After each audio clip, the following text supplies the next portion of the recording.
Hello friends, welcome back to our channel. ಹೇಗಿದ್ದೀರಾ ಎಲ್ಲರೂ ಚೆನ್ನಾಗಿದ್ದೀರಾ ಅಂತ ಅಂದ್ಕೊಂಡಿದ್ದೀನಿ. ನನ್ನ ಚಾನಲ್ಗೆ ಯಾರಾದರೂ ಸಬ್ಸ್ಕ್ರೈಬ್ ಮಾಡದೆ ನೋಡ್ತಾ ಇದ್ದರೆ ದಯವಿಟ್ಟು ಸಬ್ಸ್ಕ್ರೈಬ್ ಮಾಡ್ಕೊಂಡು ನೋಡಿ ಅಂತ ಹೇಳ್ತಾ ಇವತ್ತಿನ ವಿಡಿಯೋನ ಶೇರ್ ಮಾಡ್ತಾ ಇದ್ದೀನಿ.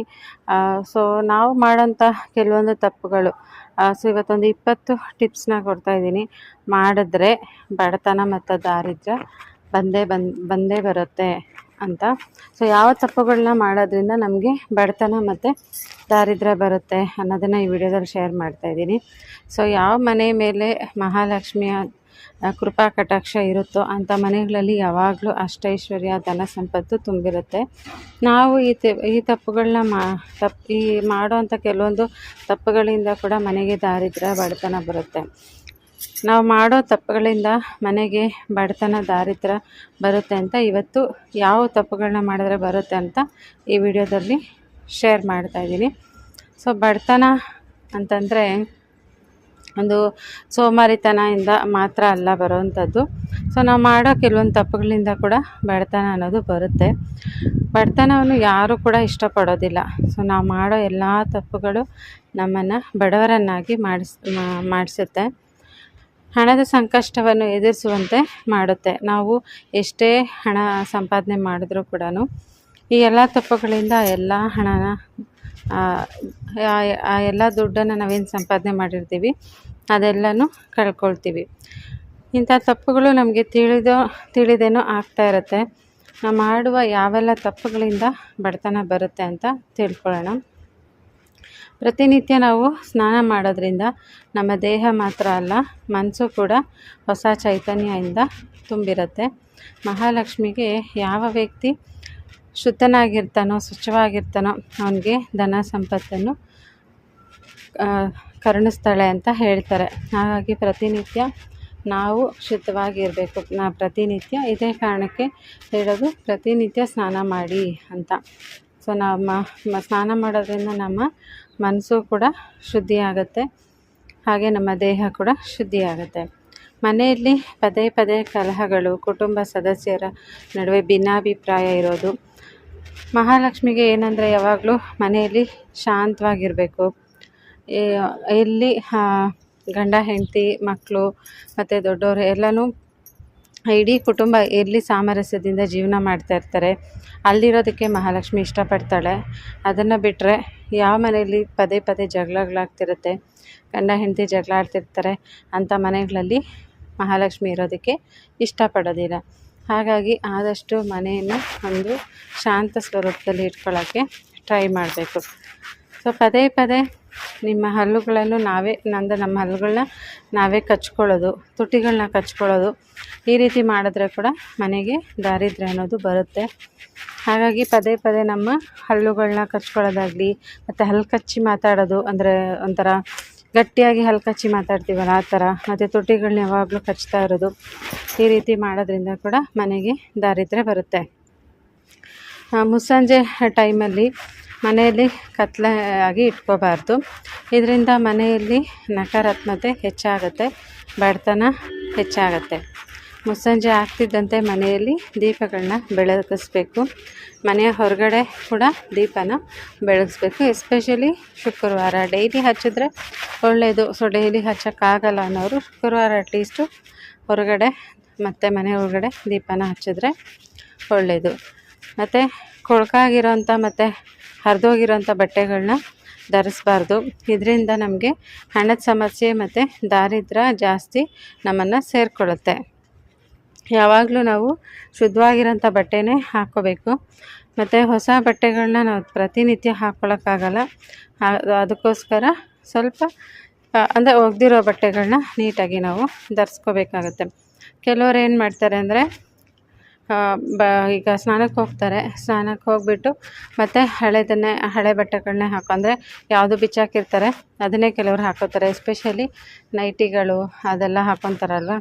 ಸೊ ನೈಟಿಗಳನ್ನೆಲ್ಲ ಏನು ಬಿಚ್ಚಾಕಿರ್ತಾರೆ ಮತ್ತು ಅದನ್ನೇ ಹಾಕ್ಕೊಂಡು ಒಳಗಡೆ ಬರೋದು, ಮತ್ತು ಒಳಗಡೆ ಬಂದು ಅದನ್ನು ತೆಗೆದ್ಬಿಟ್ಟು ಆಮೇಲೆ ಬೇರೆ ಬಟ್ಟೆನ ಹಾಕ್ಕೊಳ್ಳೋದು, ಈ ರೀತಿ ಎಲ್ಲ ಮಾಡ್ತಿರ್ತಾರೆ. ಹಾಗಾಗಿ ಸ್ನಾನ ಮಾಡಿದ ತಕ್ಷಣ ನಾವೇನು ಬಟ್ಟೆ ಹಾಕ್ಕೊಂಡಿರ್ತೀವಿ ಅದನ್ನು ತೆಗೆದ್ಬಿಟ್ಟು ಮತ್ತು ನಾವು ಬೇರೆದನ್ನು ಶುಭ್ರವಾಗಿರೋ ಬಟ್ಟೆಗಳನ್ನ ಧರಿಸ್ಕೋಬೇಕು. ಸೊ ಈ ರೀತಿ ಮಾಡೋದ್ರಿಂದ ಕೂಡ ಮನೆಗೆ ಬಡತನ ಅನ್ನೋದು ಬರುತ್ತೆ.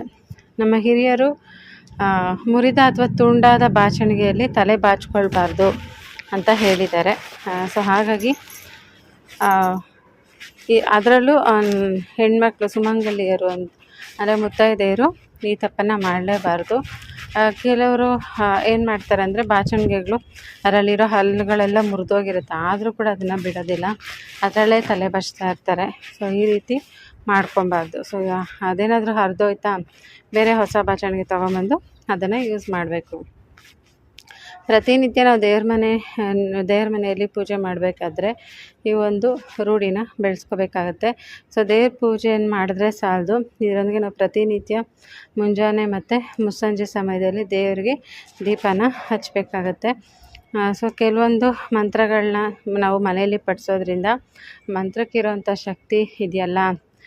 ಸೊ ಹಾಗಾಗಿ ಆವಾಗವಾಗ ಮನೆಗಳಲ್ಲಿ ಹೋಮಗಳನ್ನ ಹವನಗಳನ್ನೆಲ್ಲ ಮಾಡಿಸಿರ್ತಾರೆ. ಮನೆಯಲ್ಲಿ ಮಂತ್ರನ ಪಠಿಸ್ತಾ ಇರ್ತಾರೆ, ಮನೆಯಲ್ಲಿರೋಂಥ ನಕಾರಾತ್ಮಕತೆ ಎಲ್ಲ ಹೋಗಲಿ ಅಂತ. ಸೊ ಅದಕ್ಕೋಸ್ಕರ ಮನೆಯಲ್ಲಿ ದೇವರ ಪೂಜೆ ತುಂಬಾ ಇಂಪಾರ್ಟೆಂಟು. ಸೊ ಮನೆ ಮುಖ್ಯ ದ್ವಾರದ ಬಳಿ ಯಾವುದೇ ಕಾರಣಕ್ಕೂ ಚಪ್ಪಲಿಗಳನ್ನ ನಮ್ಗೆ ಇಷ್ಟ ಬಂದಂಗೆ ಹಾಕಬಾರ್ದು. ಯಾವಾಗಲೂ ನಾವು ಹೊರಗಡೆಯಿಂದ ಮನೆಗೆ ಬಂದಾಗ ಚಪ್ಪಲಿಗಳನ್ನ ಅಥವಾ ಶೂಗಳನ್ನ ಮನೆ ಮುಖ್ಯ ದ್ವಾರದಿಂದ ಒಂದಿಷ್ಟು ದೂರ ಇರಬೇಕು. ಯಾಕಂದರೆ ಮಹಾಲಕ್ಷ್ಮಿ ಮನೆ ಮುಖ್ಯ ದ್ವಾರದಿಂದ ತಾನೇ ನಮ್ಮ ಮನೆಗೆ ಬರೋದು. ಹಾಗಾಗಿ ಅವ್ರು ಬರೋವಂಥ ದಾರಿ ಈಸಿಯಾಗಿರ್ಬೇಕಂದ್ರೆ ಅಲ್ಲಿ ಚಪ್ಪಲಿ ಇಡೋದು ಮತ್ತು ಪರ್ಕೆಗಳನ್ನ ಇಡೋದು ಈ ರೀತಿ ಎಲ್ಲ ಮಾಡಿದ್ರೆ ಮಹಾಲಕ್ಷ್ಮಿ ಮನೆಗೆ ಬರೋದಕ್ಕೆ ಅಡೆತಡೆ ಆಗುತ್ತೆ. ಅದಕ್ಕೋಸ್ಕರ ಆದಷ್ಟು ಮುಖ್ಯ ದ್ವಾರದಿಂದ ಸ್ವಲ್ಪ ದೂರನೇ ಇಟ್ಟಿರಬೇಕಾಗತ್ತೆ. ಮತ್ತು ಮುಸ್ಸಂಜೆ ಟೈಮಲ್ಲಿ ಅಂದರೆ ದೀಪ ಹಚ್ಚಿದಾದಮೇಲೆ ಯಾವುದೇ ಕಾರಣಕ್ಕೂ ಉಪ್ಪು, ಮೊಸರು ಮತ್ತು ಬಿಳಿ ಬಣ್ಣ ಇರೋವಂಥ ಯಾವುದೇ ವಸ್ತುಗಳನ್ನ ನಾವು ದಾನ ಮಾಡಬಾರ್ದು. ಇದರಿಂದ ಕೂಡ ಮನೆಗೆ ಬಡತನ ಅನ್ನೋದು ಬರುತ್ತೆ. ಸೊ ಈಗ ಆಲ್ರೆಡಿ ನಾನು ಹೇಳಿದ್ದೀನಿ, ಮೊಸರು ಮತ್ತು ಹಾಲನ್ನು ಯಾವುದೇ ಕಾರಣಕ್ಕೂ ಕೊಡೋಕ್ಕೆ, ಉಪ್ಪಂತೂ ಕೊಡಲೇಬಾರ್ದು. ಉಪ್ಪು, ಅರಿಶಿನ ಇವೆಲ್ಲ ಸಂಜೆ ದೀಪ ಹಚ್ಚಿದ್ಮೇಲೆ ಕೊಡೋಂಗೇ ಇಲ್ಲ. ಕೆಲವೊಂದು ಅಂಗಡಿಗಳಲ್ಲಿ 6 ಗಂಟೆ ಆದಮೇಲೆ ಉಪ್ಪನ್ನೇ ಕೊಡೋದಿಲ್ಲ, ದುಡ್ಡು ಕೊಡ್ತೀನಿ ಅಂದರೂ ಕೊಡೋಲ್ಲ ಕೆಲವೊಂದು ಅಂಗಡಿಗಳಲ್ಲಿ, ಆಯಿತಾ. ಹಾಗಿರ್ಬೇಕಾದ್ರೆ ಮನೆಯಿಂದ ನಾವು ಹೇಗೆ ಕೊಡೋಕ್ಕಾಗುತ್ತಲ್ವ. ಉಪ್ಪಿಗೂ ಬಡತನ ಇರುತ್ತಾ ಕೆಲವ್ರ ಮನೇಲಿ ಅಂತ ಕೇಳಿದ್ರೆ ಖಂಡಿತ ಹೌದು. ಕೆಲವೊಬ್ಬರ ಮನೆಗಳಲ್ಲಿ ಉಪ್ಪಿಗೂ ಕೂಡ ಬಡತನ ಇರುತ್ತೆ. ಸೊ ಅವರು ತುಂಬ ದರಿದ್ರತನ ಅನುಭವಿಸ್ತಾ ಇರ್ತಾರಲ್ಲ. ಸೊ ಅವ್ರ ಮನೆಯಲ್ಲಿ ಉಪ್ಪು ಕೂಡ ಅವ್ರಿಗೆ ಖಾಲಿ ಆಗೋ ಥರ ಆಗಿಬಿಡುತ್ತೆ.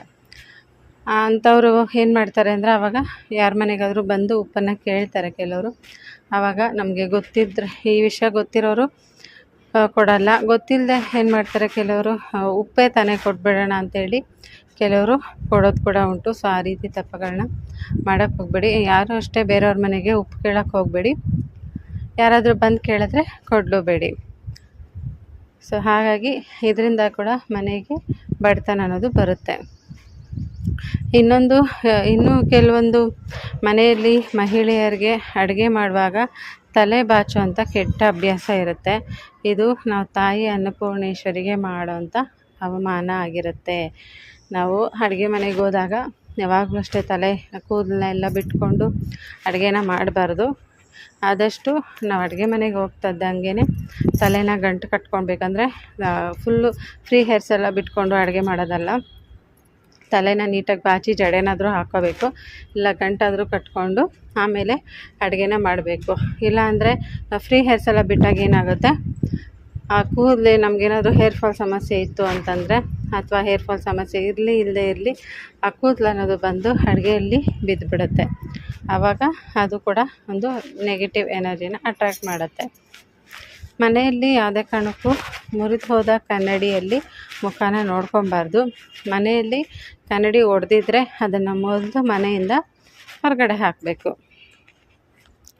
ಸೊ ಇಮ್ಮಿಡಿಯೇಟಾಗಿ ಅದನ್ನು ಚೇಂಜ್ ಮಾಡಿ, ಯಾವುದೇ ಕಾರಣಕ್ಕೂ ಮುರಿದೋಗಿರೋ ಅಂಥ ಒಂದು ಕನ್ನಡಿನ ಇಟ್ಕೋಬೇಡಿ. ಮತ್ತು ರಾತ್ರಿ ನೀರಿನ ಪಾತ್ರೆಗಳನ್ನು ಮುಚ್ಚದೆ ಇರೋದು ಕೂಡ ದಾರಿದ್ರ್ಯನ ನಿಲ್ಲಿಸೋದಕ್ಕೆ ಕಾರಣ ಆಗುತ್ತೆ. ನೀವೇನಾದರೂ ಒಂದು ಲೋಟದಲ್ಲಿ ನೀರು ಇಟ್ಕೊಂಡಿದ್ದೆ ಅಥವಾ ಚೊಂಬಲ್ಲಿ ನೀರು ಇಟ್ಕೊಳ್ತೀರಾ ಅಂದಾಗ, ಕೆಲವ್ರಿಗೆ ಆ ಒಂದು ಅಭ್ಯಾಸ ಇರುತ್ತಲ್ವ, ರಾತ್ರಿ ಹೊತ್ತು ಎದ್ದು ನೀರು ಕುಡಿತಾರೆ. ಅಂಥವ್ರಿಗೆಲ್ಲ ಹಾಗೆಯೇ ನಮ್ಮ ಮನೆಯಲ್ಲಿ ಕೆಲವ್ರು ಏನು ಮಾಡ್ತಾರೆ ಅಂದರೆ, ಈಗ ಎಲ್ಲರೂ ಫಿಲ್ಟರ್ಸ್ನ ಯೂಸ್ ಮಾಡ್ತಾರೆ. ಮುಂಚೆ ಎಲ್ಲನೂ ಮಡಿಕೆಗಳಲ್ಲಿ ಯೂಸ್ ಮಾಡ್ತಾಯಿದ್ರು. ಹಾಗೆ ಇವಾಗ ಕೂಡ ಕೆಲವೊಬ್ಬರು ರಾಗಿ ಕಂಚುದು ಎಲ್ಲನೂ ಪಾತ್ರೆಗಳಿಟ್ಕೊಂಡು ಅದರಿಂದ ನೀರು ಕುಡಿತಾ ಇರ್ತಾರೆ. ಸೊ ಆವಾಗ ಯಾವುದೇ ಕಾರಣಕ್ಕೂ ನೀರಿನ ಮೇಲೆ ಒಂದು ಪ್ಲೇಟ್ ಆದರೂ ಮುಚ್ಚಿಬಿಟ್ಟೆ ಅದನ್ನು ಯೂಸ್ ಮಾಡಬೇಕು. ಯಾವುದೇ ಕಾರಣಕ್ಕೂ ಅದನ್ನು ಓಪನ್ ಮಾಡಿ ಬಿಡಬಾರ್ದು. ಸೊ ಮನೆಯಲ್ಲಿರುವಂಥ ಎಲ್ಲ ಸದಸ್ಯರು ಕೂಡ ಸೂರ್ಯೋದಯಕ್ಕೆ ಮುಂಚೆನೇ ಎದ್ದು ಹಾಸಿಗೆಗಳು ಏನಿರುತ್ತಲ್ಲ ಅದನ್ನೆಲ್ಲ ಕ್ಲೀನ್ ಮಾಡಿ ಇಟ್ಕೋಬೇಕು.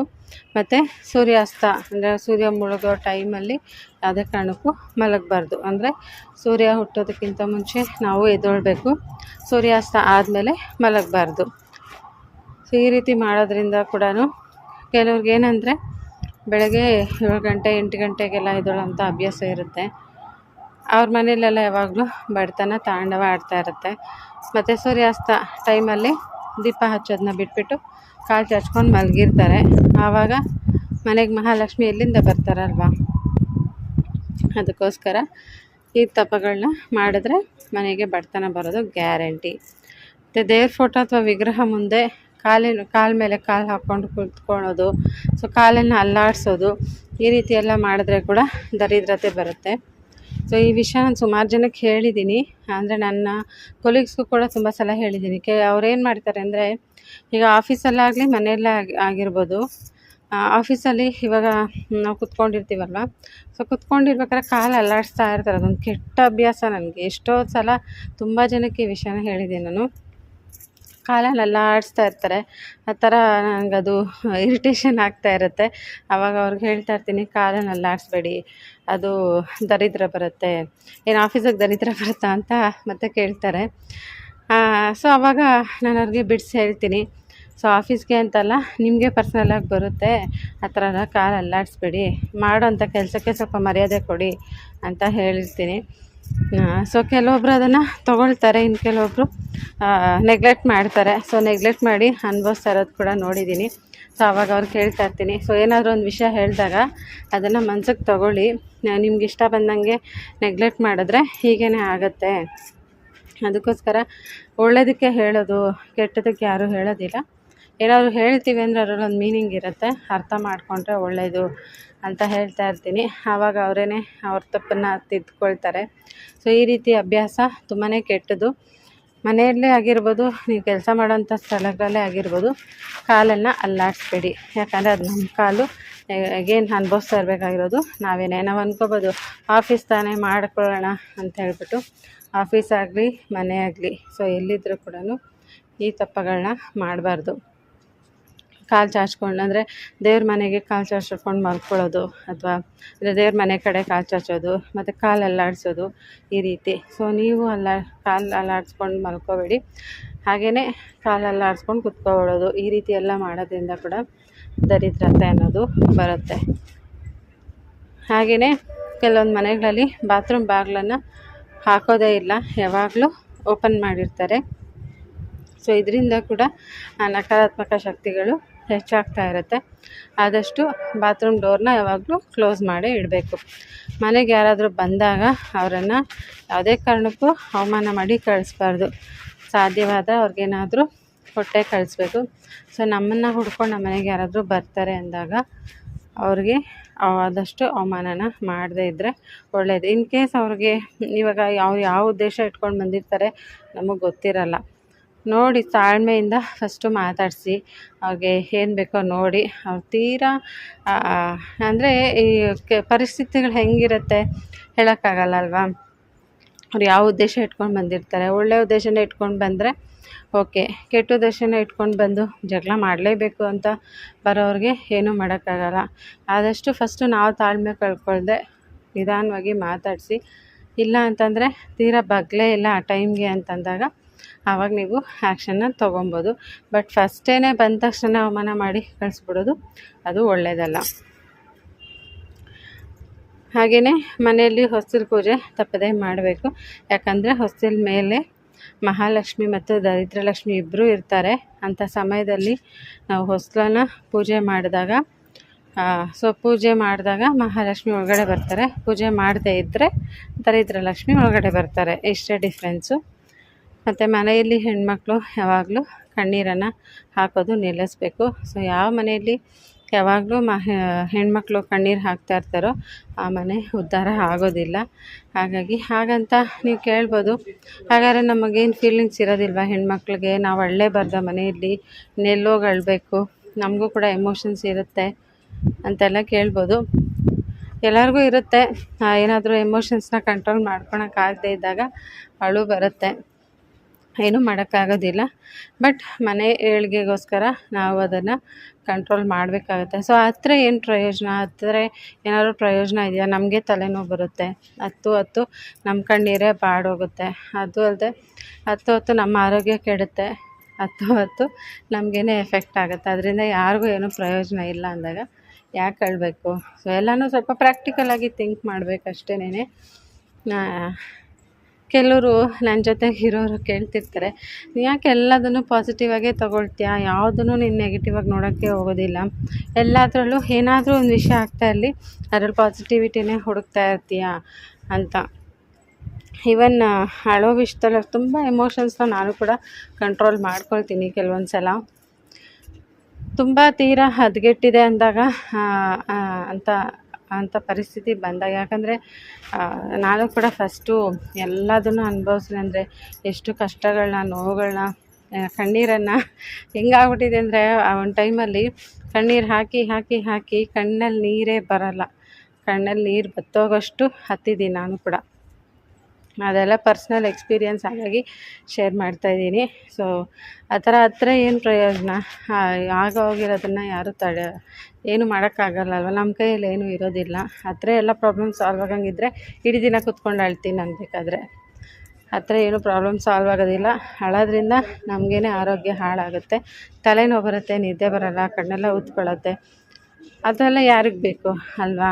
ಸ್ವಲ್ಪ ಎಮೋಷನ್ಸ್ನ ಕಂಟ್ರೋಲ್ ಮಾಡ್ಕೊಂಡು ಸ್ವಲ್ಪ ಸ್ಟ್ರಾಂಗ್ ಆಗಿದ್ದರೆ, ಸೊ ಆವಾಗ ಆ ಥರ ಹತ್ತಿದ್ದಕ್ಕೇ ಒಂದಷ್ಟು ಕಷ್ಟಗಳನ್ನ ನಾವು ಕೂಡ ಅನುಭವಿಸಿದ್ವಿ. ಅದಾದಮೇಲೆ ನನಗೂ ಕೂಡ ಯಾವಾಗ ರಿಯಲೈಸ್ ಆಯಿತು ಇದೆಲ್ಲನೂ, ಆವಾಗಿಂದ ಅಳೋದನ್ನು ಸ್ಟಾಪ್ ಮಾಡಿದ್ದೀನಿ. ಮನೆಯಲ್ಲಿ ಅಳಲ್ಲ, ಯಾವುದೇ ಕಾರಣಕ್ಕೂ ಸ್ಟ್ರಾಂಗಾಗೇ ಇರ್ತೀನಿ.